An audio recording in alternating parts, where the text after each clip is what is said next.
How would you like a 1911 style pistol with full blowback, but only paying budget price?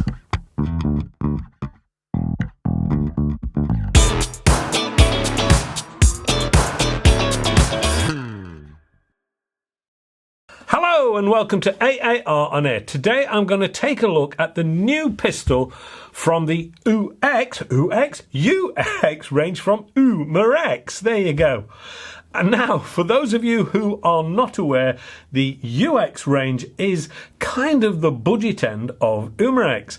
But whatever you do, don't think that means they're really low quality. It just makes them a little more affordable than the super high-end quality we normally associate with the main Umarex airguns. These can often be a good way of getting into having some fun without the need for selling a kidney or getting the kids on a chimney sweep round. Let's take a closer look, shall we? This is 205mm or a hair over 8 inches long and tips the scales at a much lighter 635 grams or 1.4 pounds. That lighter weight is due to the greater use of polymer in the construction of this pistol, but I hasten to add that it isn't to the detriment of it. Indeed, there is a real plus point that I will look at a little later. It is all black and made of a mix of materials that includes the polymer just mentioned and metal in certain and required places. It has a polymer top slide and I can hear the keyboard starting already at that comment. But what you need to remember is the weight of this. It isn't silly light, it has a great feel to it, and with that polymer slide it means the blowback action is faster and harder hitting, giving more theatre and more feel. On the top of that slide is a front open fibre optic sight and a windage adjustable rear sight with white dots to contrast that front. Now, whilst we're on the top, it's worth mentioning the brand markings because there are a couple on this, but they are very discreet and could easily be removed if you preferred. This can only be referred to as a 1911 style because there are a few subtle differences. So it's not a pistol for the Puritans, it's for having fun with. For example, it has a Picatinny rail on the underside to be able to add laser torches or whatever takes your fancy, really. What about this rail system that fits to the underside and still keeps the bottom rail, but provides you with a top rail for a red dot or the like, and has the option of a side rail too. Not a bad bit of kit. And of course, the red dot is not being thrashed about on top of the moving slide action. Moving back, it is still so obvious that this is leaning towards the 1911 with the linear trigger pull, the grip with its simple shape, the rear grip safety, and the rear dual-sided safety. The grip itself is very comfortable and has a linear design whilst sticking to a slimline shape. The mag release is on the left hand side for a thumb press release. This will give a slight sprung release effect, but the rest is up to gravity. Once out, it is very evident where the CO2 fits and simply needs dropping into place and tightening with the hex key provided. To load the 16 rounds of BBs, you will need to pull down the spring and hold it in place whilst you pop the rounds in through the feed hole.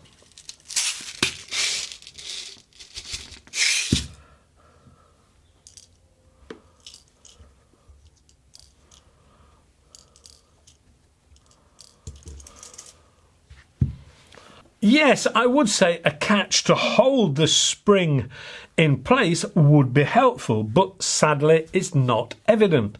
Once all loaded up, return the magazine to the grip and you're ready. Time to take a look at the power levels, I think. Yet again, just remember, this is just a plinker and a fun gun reel. It's not supposed to be high powered, so it's not for pest controlling at all. It is for tin cans and paper punching out in the back garden with friends and family. So, using 5.37 grain standard steel BBs, it saw 334 feet per second, which is 1.33 foot-pounds or 1.8 joules. About what I thought, really. So, will this take dust devils? The simple answer is yes. And over the chronograph with the 4.35 grain dust devils on board, it saw 346 feet per second, which is 1.16 foot-pounds or 1.57 joules. One thing to point out before we leave the power figures is just how consistent this is over the chronograph, which is quite unusual for CO2 pistols. Right then, let's get this out on the range and give the accuracy a bit of a test and some tin can dancing out at 10 metres, and I've added that red dot just for giggles. The BlaMer. What a crazy name. Where do you get a name like BlaMer from? But anyway, there you go. It's very much a 1911 look-alike, but the feel is really, really good. I mean, I'm not going to start and talk our way through it because I've already done that. But what I have done, I have fitted that rail system on the top, which is good, and popped a red dot on. Not an expensive one, it's just a Victoptics one. And we're going to give it a go. I've sort of zeroed it in just very quickly, and I'm more interested in the grouping to see if it can group. I know we're asking an awful lot from what is essentially just a fun gun plinker, but it feels so good, and it'd be really nice if it could be accurate as well. So I've loaded it up with 16 rounds, which is what it takes. There we go, we've got the red dot working. It's a really hot day today, it's fabulous, because I'm a bit solar powered, so you'll never hear me complain about the heat. Where's the red dot gone? There it is, got it. So let's give this BlaMer a go. 16 rounds. I've put a fresh CO2 in it. Voice is going, sorry. And we'll see how it works. That slide feels really nice, and you've still got all the benefit of the slide, even though you've got this red dot system on top. Let's give it a go.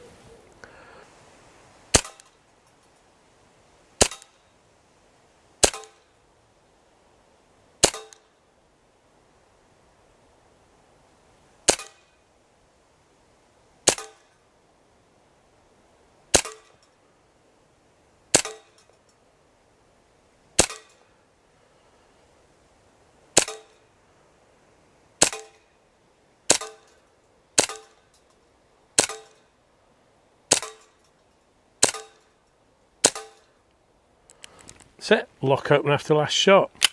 The danger is when you start with these is they are so much fun that you just want to keep blasting away, and of course then the accuracy test sort of goes out the window. It's just also breezy today, but it's outside, it's a bit of fun, and I was just intrigued to see if it can do it at all. Let's go and have a look, shall we? I'll get a bit closer.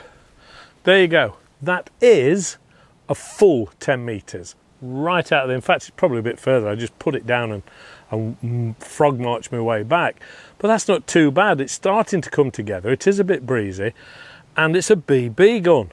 So I don't see any reason why that isn't capable of doing some serious damage to some tin cans. Fun time. Okay, let's give it some tin can treatment, shall we? See how we go on.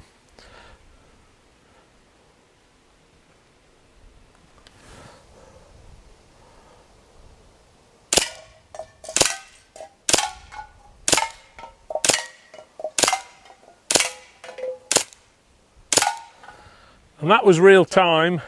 Yeah, I missed the last one, and that was because I was getting a bit excited. It is good fun, and you're not going to miss. Again, you're out at 10 metres. They're on the floor now.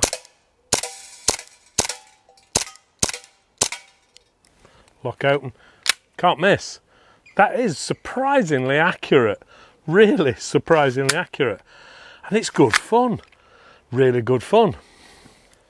You know, people do go on and on about ricochets. If you're going to shoot tin cans, then the chances are, yep, you're going to get some ricochets. Although after saying that, I was shooting them and they were staying in. You could hear it rattling around in the can. get yourself a backstop, a decent backstop. Now this isn't the funnel type, this is the catcher type, and it's caught all of them. I don't know whether we can actually get you in there to see it, but it's just caught all of the BBs, no problem at all. Just get one of those and then you haven't got the ricochet problem.